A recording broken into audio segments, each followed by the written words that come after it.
Hey there, welcome back to Smart for Home. Today we're going to show you how to screen mirror your iPhone to a Roku TV. Whether you want to share photos, videos, or even play games on the big screen, this simple process will have you mirroring in no time.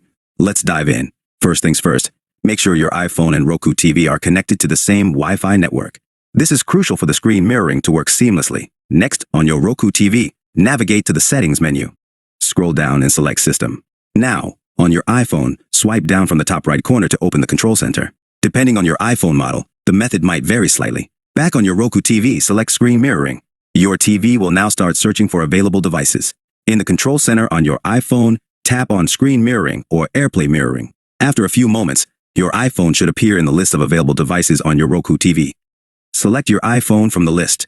You may be prompted to enter a code that appears on your TV screen for added security. Simply enter the code on your iPhone to establish the connection. And just like that, your iPhone screen is now mirrored to your Roku TV. You can now enjoy all your favorite content on the big screen. Conclusion. That's all for today. We hope this guide was helpful in showing you how to screen mirror your iPhone to a Roku TV. If you found this video useful, don't forget to give it a thumbs up and subscribe for more tutorials. Thanks for watching and see you next time.